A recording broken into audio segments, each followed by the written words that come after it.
hard about what type of program we wanted to be able to bring and grow. You are kind of part of the inaugural Mindfulness and Meditation program. It's a 3-week program. It's going to take you from the science all the way through the practice. And each one of the sessions, you're going to have different aspects that are going to help you to be able to be more mindful and start practicing meditation now. So, without any further ado, my name is Nathan Barant. You are the inaugural class for the Mindfulness and Meditation. It's a 3-week program, so you'll meet here every Tuesday just for the next 3 weeks. Each one of them will build upon each other, and it's a little difficult if you miss one to then be able to jump right back in.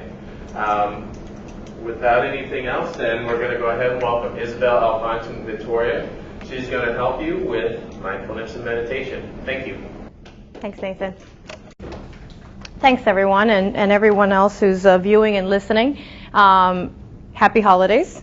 We've begun December 5th. We have 20 days till Christmas and all the other beautiful holidays that are coming up.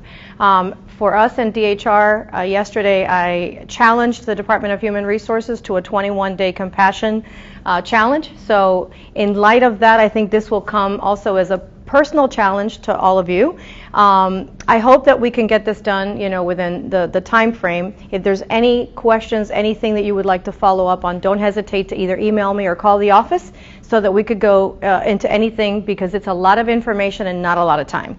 So I did do extensive research that I'm sharing with you, but I tried to stay up at the very top. If I go down to the granularity of the specifics of the participants and some of the values and things of that statistical significance, I'd never get through the presentation. But I am very happy to be presenting a different side of mindfulness than I've ever done before. We introduced mindfulness here at the university in the fall of 2015. And since that time, we've held, I want to say now, more than dozens each year of practice sessions and some didactic workshops, but this is a little bit different. This is going to take you, I hope, through a little bit of the journey of how we are trying to formalize the knowledge from something that may be abstract to something that is more science-based.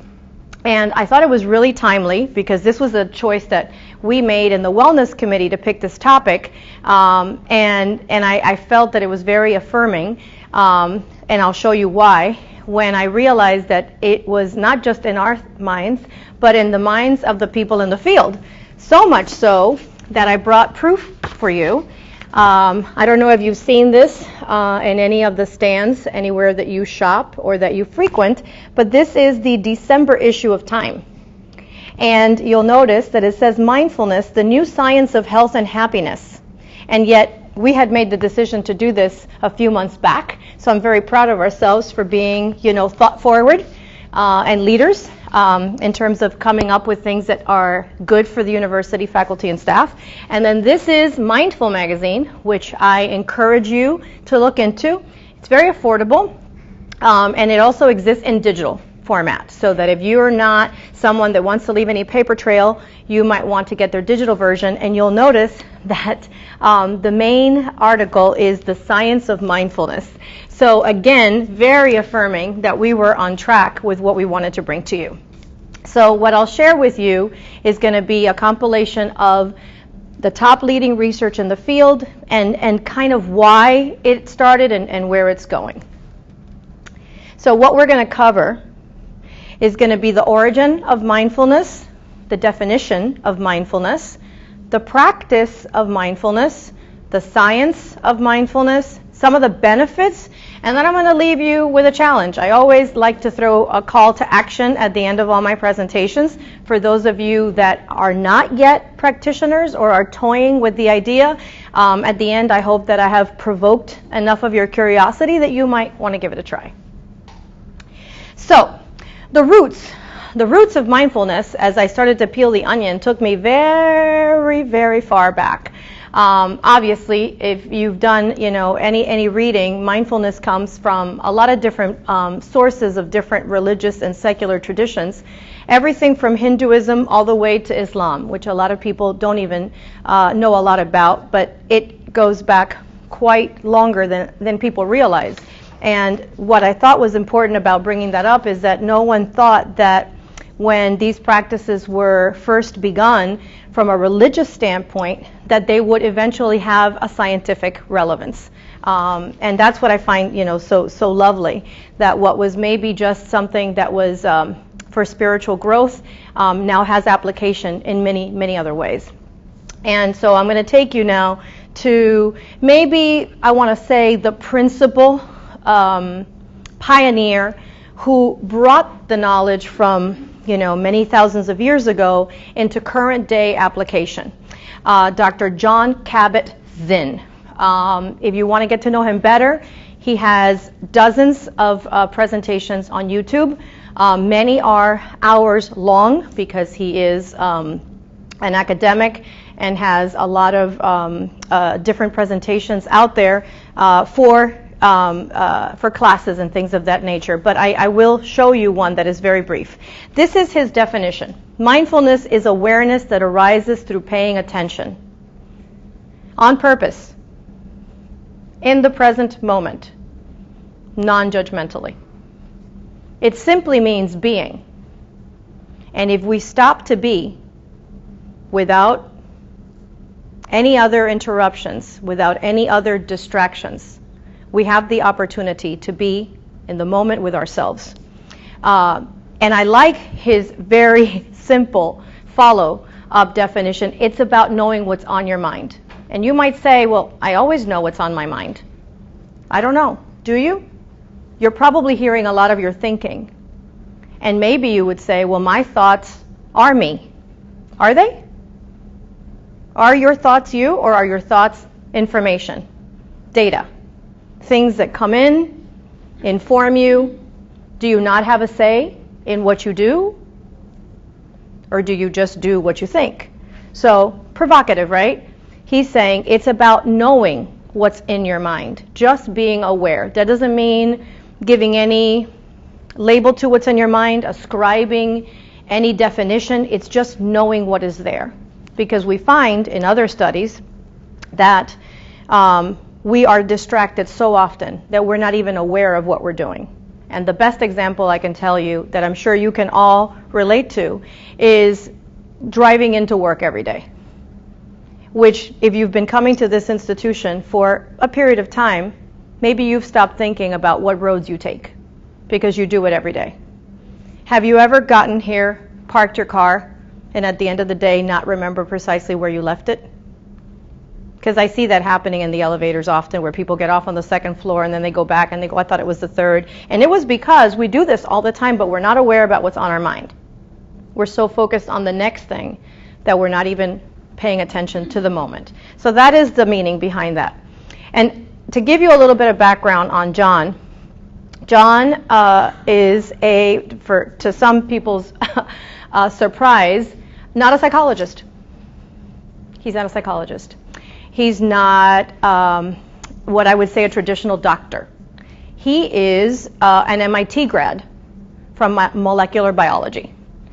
And why that's, I think, interesting is because you might not associate someone with that type of background to be introducing to the secular world the concept of mindfulness, because you don't necessarily associate a very scientific mind with, becoming in tune and relaxed with something that seems so iffy, right? So abstract. But when he was at MIT, back in 1971, the university was frequented by Zen Buddhists, and they were brought in to meditate on campus. And he became very drawn by some of their teachings, and he decided to study Buddhism.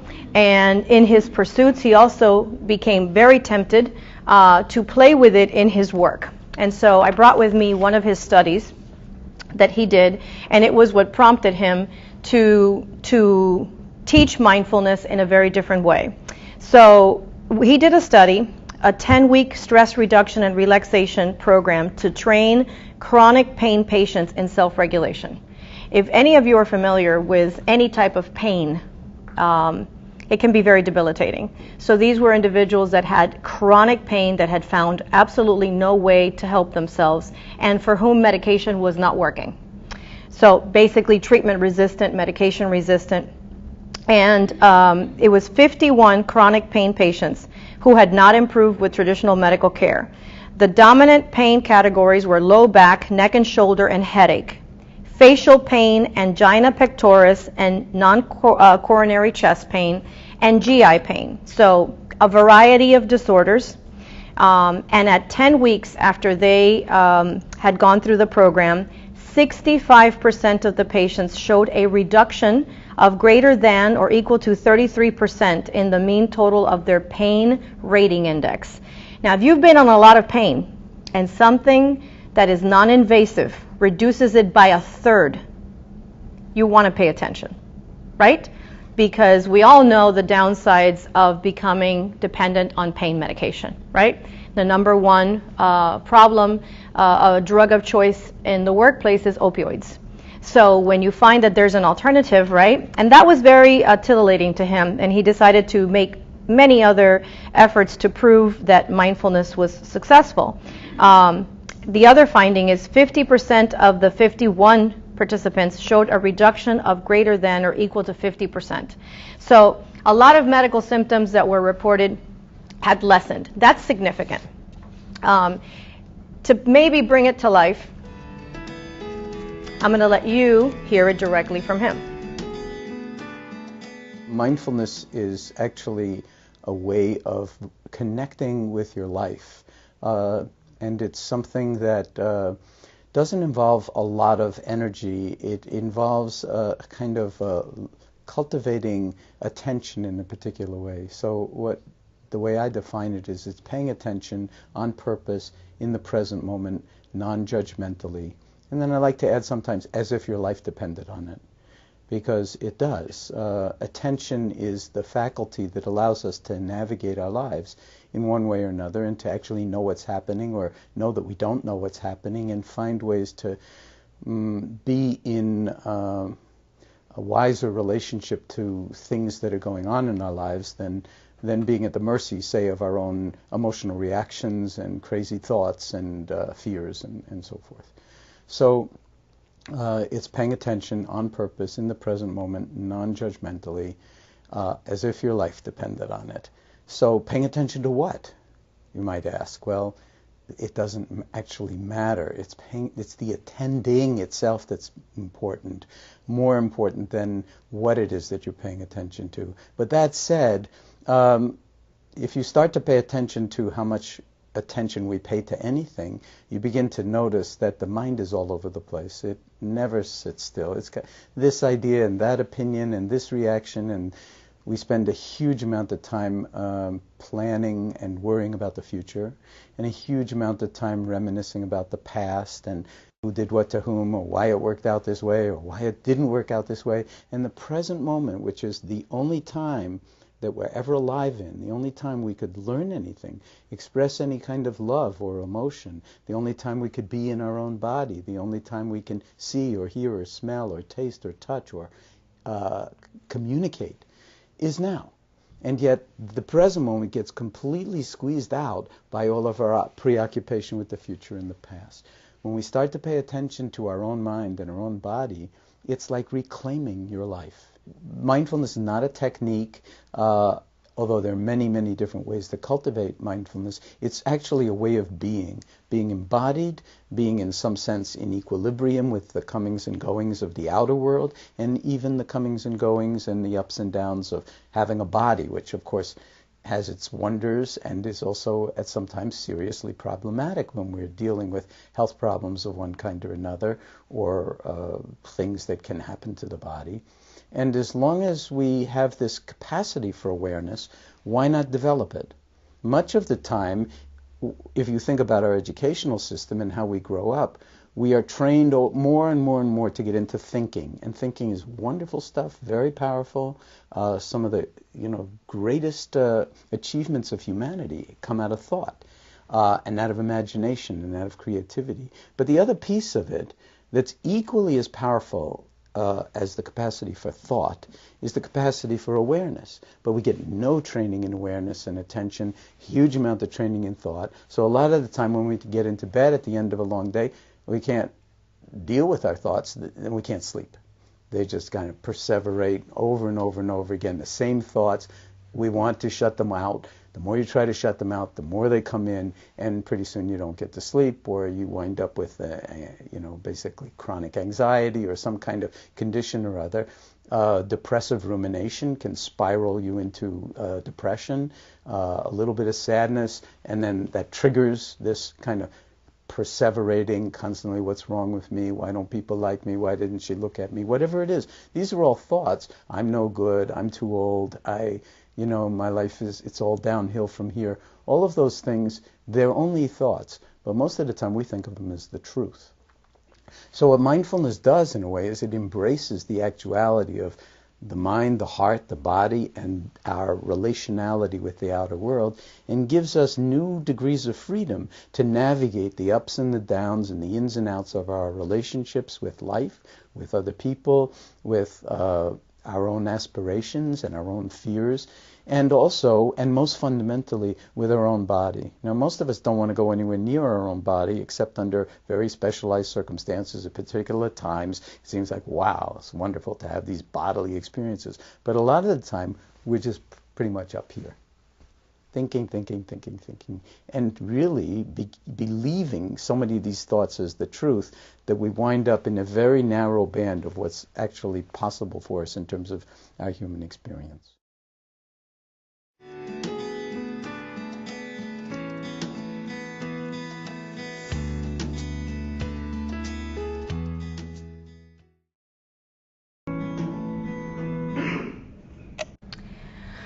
So do you agree with the concept that we spend a lot of time up here? Would that resonate with you? I was talking about myself when I began my mindfulness journey with some folks that meditated with me last week. One of you are here, so you can out me. Where I talk so much about how much time I've spent in my life in my head, discounting the rest of me. And all that you don't see, right? All that is the essence of me. So it was very interesting that Jon Kabat-Zinn talks about the fact that if we just suppress that desire to judge what's happening and we just are allowed to be, that so much more would come to us, that would allow us to expand and to be able to get through things that come and go. I wanted to also give credit to some other pioneers that followed Jon, and I've brought you some information about them. If you're interested in learning more about Jon Kabat-Zinn, he has a couple of books out there that are very good. His first book was called Full Catastrophe Living, Using the Wisdom of Your Body and Mind to Face Stress, Pain, and Illness. That was his launch book. Then PBS discovered him, and they made a very big special with him called Healing in the Mind. If you ever want to dig it up, I'm sure it's in the archives on YouTube. The book that I read that really resonated with me is Wherever You Go, There You Are. It sounded a little bit like Dr. Seuss, but what he was implying in that is that your physical presence, the essence of you, is with you if you are aware. And so many times we're going from here to there without really being mindful. These wonderful pioneers of meditation in association with mindfulness are all still practitioners, and many of them are available through many of the apps that are available today that you can download. I listen to Jack Kornfield all the time and Sharon Salzberg. They have recorded numerous guided meditations for people to access free. The thing with these three people and why I chose them is they didn't come from academic science. Jon did. Okay? They came from the aspect of just being seekers of knowledge, seekers of personal growth and transformation. So each of them had their own journey. Jack Kornfield, in his own regard, studied Buddhism and is now not only a well-known speaker, but he's also an author. The same thing with Sharon. She studied Buddhism, and she is a meditation teacher. And Joseph is also a Buddhist teacher and a writer. And what they did is they brought meditation and mindfulness together by opening what was the first of its type, the Insight for Meditation Society. Now, this is a little bit of a test in awareness. When you look at all of them, these images came from completely different sources. What do you all notice? Anything? The eyes. What do you notice? The eyes, they seem alive and happy. Yeah, there's a bit of a twinkle in light. What about anything else you notice? They're all outside. They are all in nature. Notice the green behind them. They were not at the same event. This is not the same place or the same time. But you'll find that, mindfulness is not limited to being inside four walls. When you come to the subsequent sessions, I'll teach you more different settings in which you can practice mindfulness. But there's a very big movement of mindfulness outdoors. So I thought that was kind of interesting. So you might say to me, Isabel, why? Why should we practice mindfulness, even after you've told us that it could help us? Well, because many of us, myself included, persistently wear our overstimulation as a badge of honor. I'm busy. I've got so much going on. I've got to do this, and I've got to do that, and I got to pick up Timmy, and I got to go take my mom to the doctor, and I got to get the car fixed, and I got to do my Christmas shopping, and I could just make myself sound like this Wonder Woman, and isn't that just fantastic, except that I'm miserable. I'm miserable, right, when I do that to myself. So, is that really how you want to be? Is that really how you want to be? Because remember that mindfulness is about being. It's not about doing. And we are very driven to do. That's the kind of culture that we live in. So, I challenge you, this is another little visual test. I've learned mindfulness through many different teachers, and many of them have provoked me to associate mindfulness with being a child, to help me to be less cerebral, to be less analytical, to be less in my head. What do you notice about these children? Anyone? Or any one photo? What do you see when you see these images? Curiosity. Bingo. You get an A+. Curiosity. Children are curious. They want to learn. They want to discover. See, we're grown-ups and we already did that. So we don't remember what it was like the first time that we discovered shapes or colors or sizes. We've mastered that. But when we were little and we didn't know these things, we had to play with them to discover. What do you see in this image that I found very revealing? What do you think about the children and what are they doing that causes interest? I think they're just having fun. They don't care that there's a mess behind them. It's just they're living in the moment. They're just enjoying tearing up the paper. A+. A+. It's not what was under the paper, what was in the paper, what was in the box. It's just they're in that moment. They're relishing the moment. How many of you have had this happen on your Christmas morning or your Hanukkah morning or your Kwanzaa morning, that you're exchanging and sometimes they're not as interested in what's in as much as they are opening. Where's the next one? And they're just going for it, right? And you're like, oh, I went to 5 Toys R Us's for that and she didn't even look at it. And it's like the paper, the wrapping, right? The sounds. It's being in the moment. What about the image up at the top on the right? What do you see there? What kind of emotional state do you see there between those two children that are looking at each other? Connection? They're very interested in each other. I love it. There's interest. Yes, you could say curiosity, but there's also engagement. When you walk around so distracted in this world, we don't even notice each other. We don't notice each other. You might just completely miss something because you stopped, paying attention.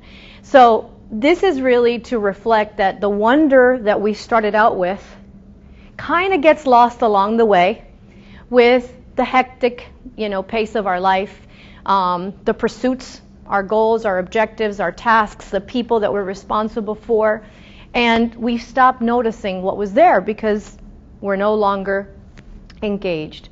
Now, this paints a different story.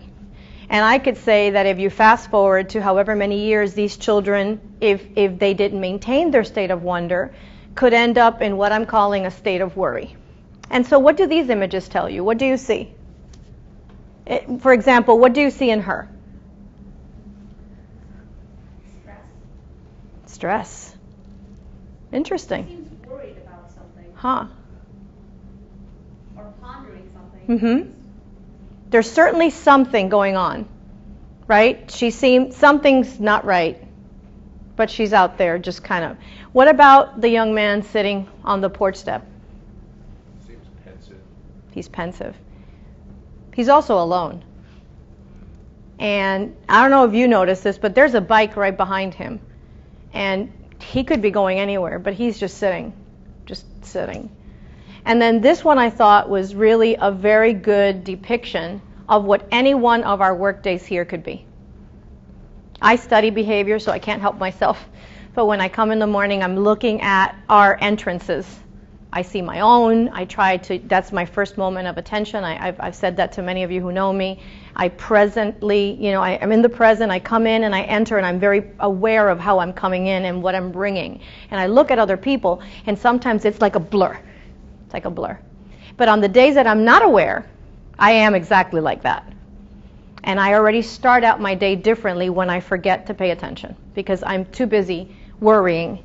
And so my state of wonder is nowhere to be found. And I find myself on those days struggling a little bit more than on the days that I came in very intentionally. So I wanted to talk to you about two different kinds of mindfulness types, because part of the challenge around studying mindfulness is that there is not a common agreement on definition. It is kind of an abstract, right, term, and so it's been hard for science to pin it down because my definition of mindfulness can be a different definition than somebody else's. So this is the general community of mindfulness that came up together with these two distinctions. There's state mindfulness, the state that I'm in, right, the being. That's the immediate experience of being mindful. So you know how sometimes I need to be more mindful. We use that expression, right? I need to be intentional. Like I need to put thought into that. That's what state mindfulness is. Like for example, you're here by choice. You mindfully decided to be present here. That was a mindful choice. That was not an accident. You did that on purpose. And then there's trait mindfulness, which I find very interesting. That's more a dispositional type of mindfulness. That's what happens when you are mindful often. Then you've become more mindful in your characteristics, as opposed to just in the moment I'm mindful versus I'm mindful more often than not. It becomes a good habit. Isn't it nice that sometimes you can actually pick up a good habit? Because we pick up bad habits very easily. So, being intentionally aware and attentive leads to living more intentionally. It starts with choosing to be mindful and then repeatedly being mindful, and then in essence you're becoming a more mindful being.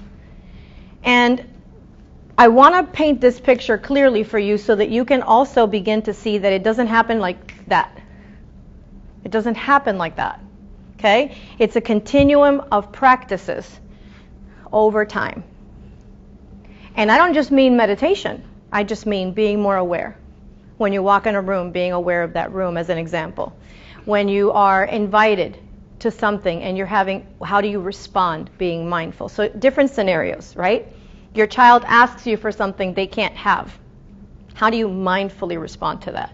And when you add that at the end of your day, if you were able to take pause, possibly breathe before you acted in each of those situations, you've had a much more mindful day.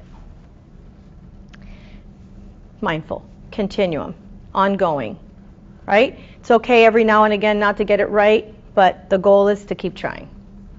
So, from a scientific point of view, though, we have to measure outcomes, because how could we really stand behind something scientifically that is so abstract? So, a lot of effort has been put into trying to do research beyond what Jon Kabat-Zinn did at the beginning to satisfy, the academic community that there's rigor and that this stuff is not fluff, in essence, right? So you'll see, like I mentioned to you at the beginning of the presentation, that it's very relevant because this is December 2017 And obviously, there is a community of people that understands that they're going to have to prove that this stuff is real. Because it's current in what this is. I know that this is popular, but it's all, and you're going to see now, science-based. So even though these are popular magazines, the content of the articles are science-based. So there are challenges. Can anyone tell me what you would think a challenge would be of trying to do mindfulness research? What would be a challenge, you think? What is it you're going to measure? What are you going to measure, right? And how are you going to measure? And how are you going to measure it? Now, we're an academic institution. What is it that we always need more of that we don't have enough of? Data. Evidence. And how do you get data and evidence? You need resources. And what do you need to have resources? Money. You need to have funding. Now, to study anything, but more so something so abstract, you need time. Longitudinal studies are a lot harder than non-longitudinal studies, right? Controlled studies are a lot harder to do. Random studies are a lot. Controlled trials, they're harder. So at the beginning, it was very easy because the population that Jon Kabat-Zinn had, there were just people that happened to be conveniently associated with the UMass Pain Clinic where he was a professor. So they were just there.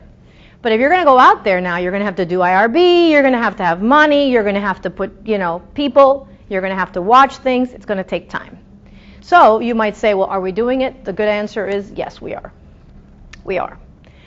I'm going to give you a glimpse of what happened very early, and then I'm going to tell you what's happening now. So back at the beginning of mindfulness, these were some of the first things in addition to the one that Jon Kabat-Zinn did. So there was an MIT study that found that volunteers who took an 8-week mindfulness-based stress reduction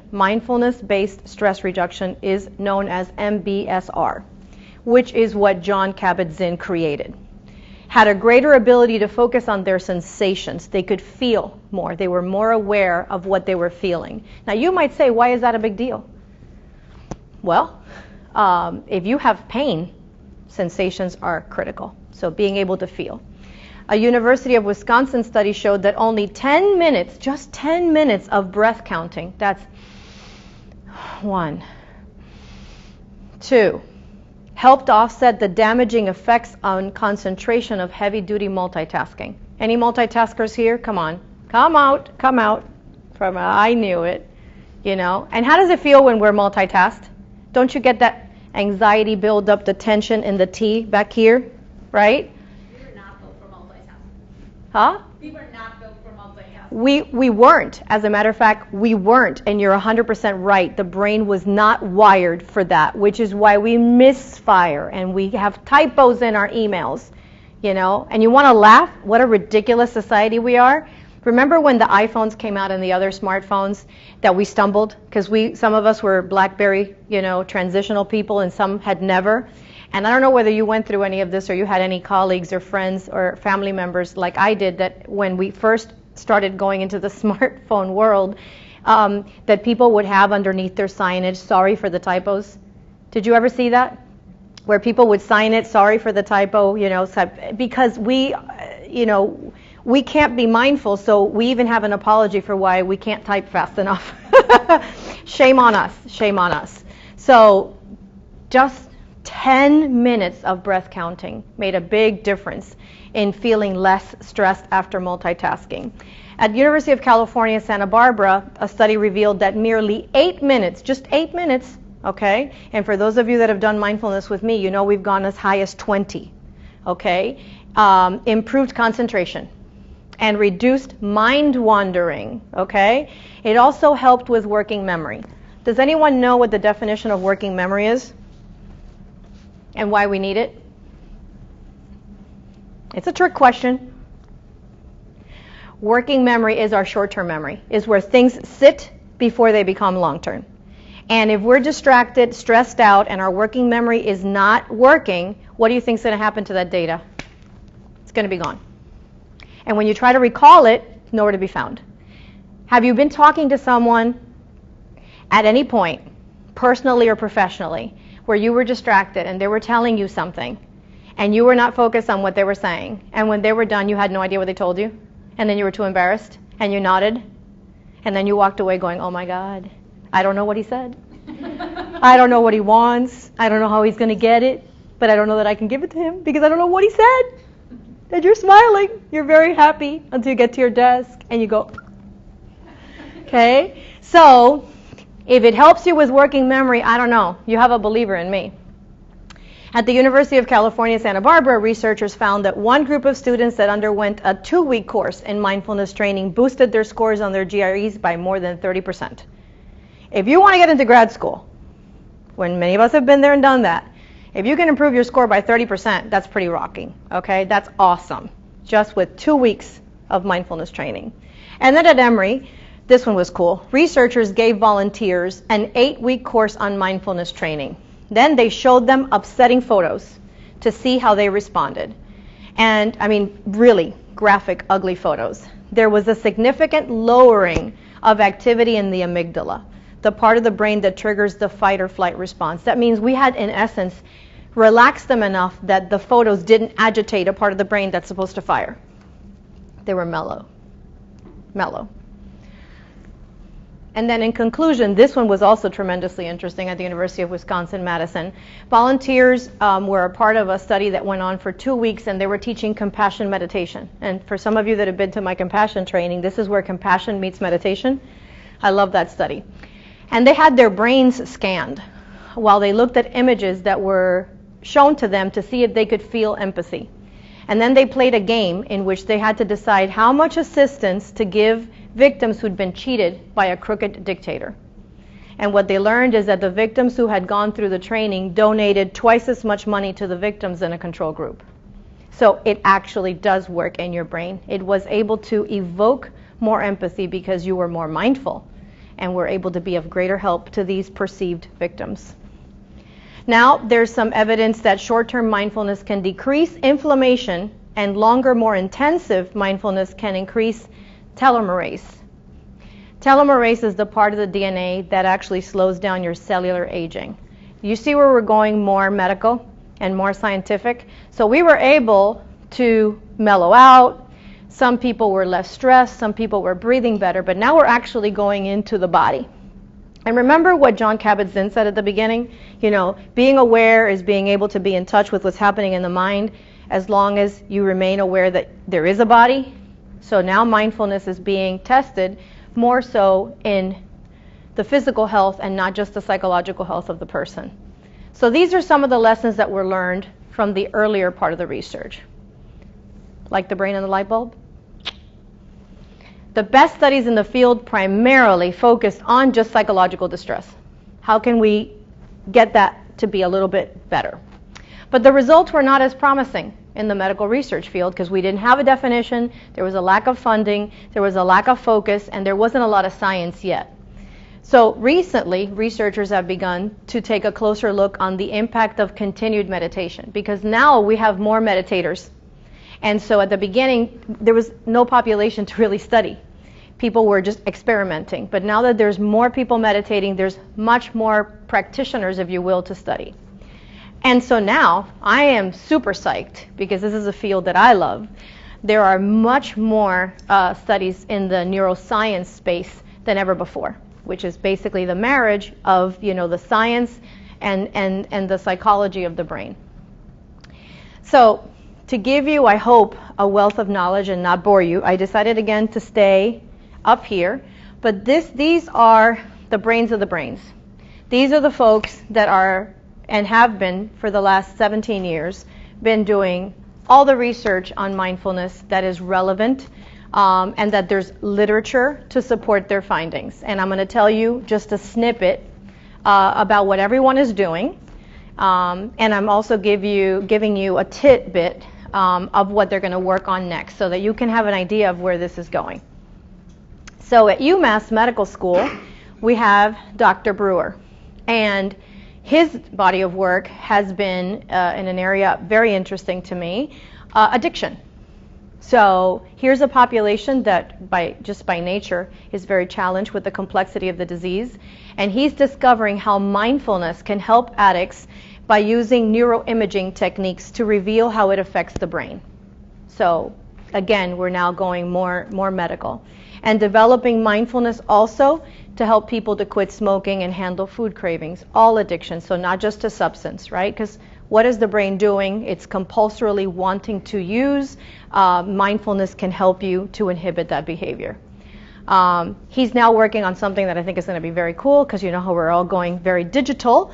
And he is working on a new app that is called Unwinding Anxiety, where people who suffer from anxiety will be able to download this app and do the mindfulness exercises to help them to decrease their anxiety. So a lot of very cool things coming out of UMass. At Carnegie Mellon, we have Dr. David Cresswell, and he has been interested in stress, something that I talk a lot about. And he's been examining what makes people resilient under stressful situations. Because you know, some people bounce back and some people can't bounce back.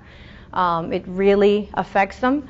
And so he's thinking that perhaps the marriage of psychology and neuroscience and mindfulness can help to explain that. His next project is going to be studying MBSR, which John Kabat-Zinn began. But he's looking particularly at social relationships and healthy aging in older adults, which I thought was fascinating, because this is a population that doesn't have a lot of interest. People, you know, in the golden years are not as relevant in research as people in the main phase of life, and yet they face stressors. They face aging, they face illness. What if we gave them tools to, you know, go into their elder years in a better, healthy state? At the University of Wisconsin-Madison, Dr. Duncan is looking at mindfulness with respect to parenting. Who here is a parent? Who wants to be a parent? Can we dissuade? No, I'm just kidding. We're not going to dissuade you. I think it's a wonderful thing. But parenting can be very stressful. And so she's looking at two angles. She's looking at parenting already from the perspective of already having children, but she's also trying to incorporate meditation and compassion training for pregnant women. So almost as well helping someone who's entering motherhood, but also with children, adolescents, and families. So a big concentration on bringing the combination of mindfulness and compassion to the population. This is tremendously cool. And I've already made this recommendation and sent her body of work to one of my mindfulness practice attendees who is having a baby. And she has adopted mindfulness for herself, and now I told her about all of this, which is there's going to be mindfulness-based childbirth that is going to be studied. So she's learning, and now there's a book on how to do mindfulness while you're pregnant. And it's the body of work of Dr. Duncan. So trying to get to the state before you even become a parent. Very cool. University of California, San Francisco School of Medicine, Dr. Eppel. She's studying the benefits of mindfulness on severe stress, but more so as it impacts the cellular structures that play a role in aging and in becoming ill. So that's critical. You can imagine in anyone with a chronic disease or anyone affected by impending death or hospice, mindfulness is being used with that population too. She is taking a closer look at how meditation affects people who've suffered adversity in childhood. Just like we were talking about before, you know, school-age years, how many challenges children undergo while they're in school. At UV, Dr. Jennings, she just published this. She did, and what we were saying we needed more of, a randomized controlled trial showing that mindfulness-based professional development program for teachers, so this was for teachers, and they called it CARE, okay, reduced teacher stress and improved the classroom interactions. Just so that you know, here in Miami, there is a movement. It's called Mindfulness Kids in Miami. There is a project that is using the Care for Teachers model for some of the teachers here in Miami-Dade County, trying to help them with their classroom challenges. Her next study is also going to be, because she was able to get funding, a compassionate school project aiming to promote focus, resilience, empathy, and well-being by teaching mindfulness to 50 elementary schools in Louisville, Kentucky. So she has a very big grant where she's going to have a lot of data. Here, right here at the University of Miami, I know Dr. Ha. She got a really big grant by the Department of Defense, and she's studying mindfulness with the military, students and athletes and how it can help them to pay attention and develop their working memory, which we already know now is AKA your short-term memory. And now she's adding compassion training to mindfulness techniques to study how the two things affect pro-social behavior, the very thing that I trained on last week. So this is the kind of body of work that is coming together. At Harvard, Dr. Sarah Lazar, she's studying the neuroscience of yoga and meditation. And her research in particular, and I really am interested in this because again, this is the neuroscience, is looking at the structural changes in the brain and how it slows down the brain atrophy. So I don't know about you, but I don't want to grow old with a dying brain, right? If we're going to age, it would be wonderful to be healthy and have a functional brain to get us through the challenges of aging. So this is very important. Her recent study is going to be about adults with no previous meditation experience. So she's taking people with a baseline of nothing to see if it can help them not only to enhance their memory, but to preserve their memory. At UC Santa Barbara, Dr. Razek is finding ways to increase, and this is part of what we were talking about earlier about K through 12, the effectiveness of mindfulness training in schools. Okay? The logic there, and it makes sense, is if you start teaching this from infancy, by the time these individuals are young adults, possibly going further in their studies or into the workforce, that they are more mindful and able to self-manage than going on to have difficulties at school or at work. His next project will be conducting a series of U.S. Department of Education funded studies on teaching mindfulness to high school students, the wonderful population that we were discussing, the challenges of adolescence. At UC Davis, we have work being done on a long-term intensive meditation. So people are being sent to a 3-month retreat. And after the 3-month retreat, which I'm sure no one's gasping, 3 months? 3 months? That's a lot. I thought somebody was going to go, no gasping? 3 months. It's not 3 days. It's not a 3-day. It's not a 3-week, 3 months retreat. He's looking at how to sharpen your attention, how being sharper and more focused will help you with your well-being, with your empathy, your ability to be compassionate, but also looking at some physiological markers of health. This could actually be something that you might say could be used for pre-cancer studies. Okay? His next project will be examining the psychological well-being of participants after 7 years. So this will be a very important study because that study is going to be the longitudinal type of data that we've been wanting that proves the efficacy of this. At the University of Toronto, we have Dr. Siegel, and he married two concepts together. He is a psychologist by training, and so what he did is he married MBSR to cognitive therapy.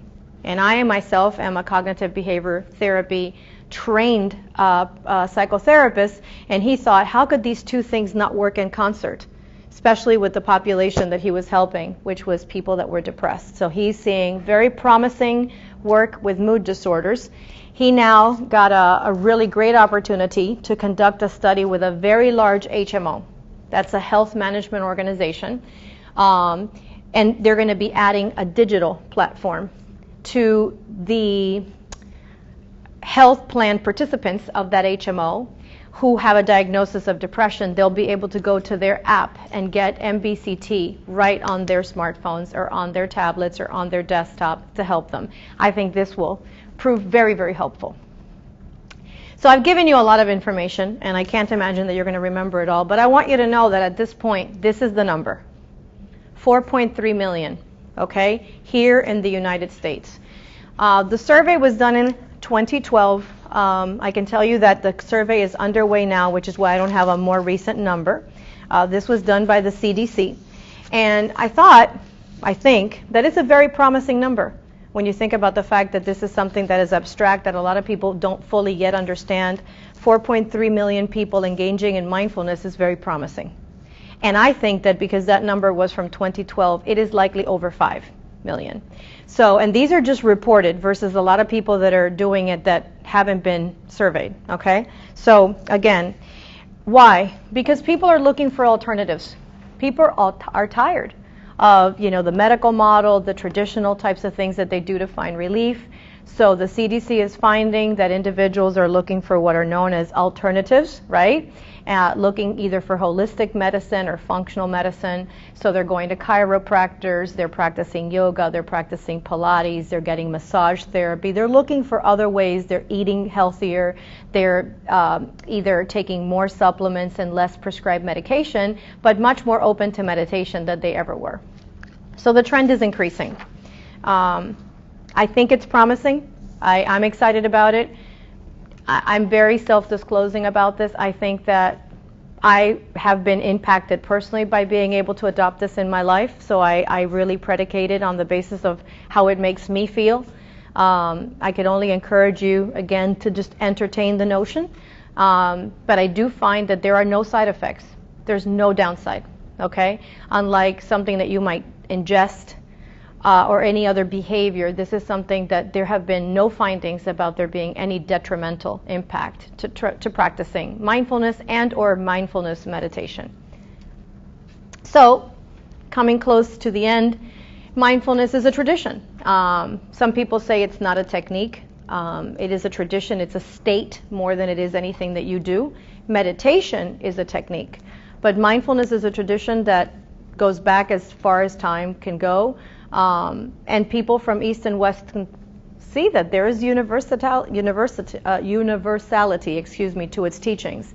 So it really is going to be your choice. I think that in the second segment of this series, we're going to talk more about mindful leadership, and that's looking at it from the perspective of how can you use it, to engage, to manage, to lead and inspire others in the workplace. But this is really beginning with you. Because I don't really believe that you can enact change or impact others if you're not self-aware. So it begins really with your own ability to pay attention and focus before you could even lead others and inspire others in a meaningful and mindful way. My hope, for each of you is that you can explore mindfulness. That's all. There's a lot more that is happening now around what I call psychological hygiene, things that you do to be healthier. This could be one of those things. So I leave you with be here now, because this is what we have. The promise of tomorrow is only a promise. Pay attention mindfully, right? And without, who knows the way the definition ends? Without judgment. I'll take any questions that you might have, and I'm interested in any thoughts that you might have or any experiences that you've had with mindfulness. Yes? A while ago, I took one of the sessions. Okay. And we did a walking mindfulness. Mm-hmm. So it was the fact that when you step, Yes. you feel your heel, your toe. Touching. And then as it goes to the body. So one day, I love walking at the park. So one day I go to the park, and I was in the midst of all this chaos in my house. I had to move, I was downsizing, it was so, but I went on my walk, and on my walk I'm thinking, oh, well, I have to call this person, and I go, whoa, I came here to quiet the mind. So I started doing as we practice in class, and I was walking along this bridge, and all of a sudden I had a 3D experience. Because I felt like I was I felt the trees around me, the color, it was like, I get chills just thinking about it. That's magical. 3D experience. Thank you for sharing that. And it was amazing. And you were able to come down from... I mean, it all worked out, it all works out. It's just in the end, but it was taking that time to do that, but having a 3D experience, it blew my mind. I'm happy that you're sharing it because it's hard to visualize if you've never done it. It could actually take you out of the state that you're in and put you into a state of mindfulness. Yes? Where are these sessions? The mindful practices are offered throughout the academic year every other Wednesday in this building on the 4th floor through my office. So if you want to know details, just email me and I'll let you know. Typically, the way that we advertise pause and OEA events is through the HR Campus Updates newsletter. So that goes out, every other Friday. Usually there's links embedded as to, what we're having and inviting you and having you come.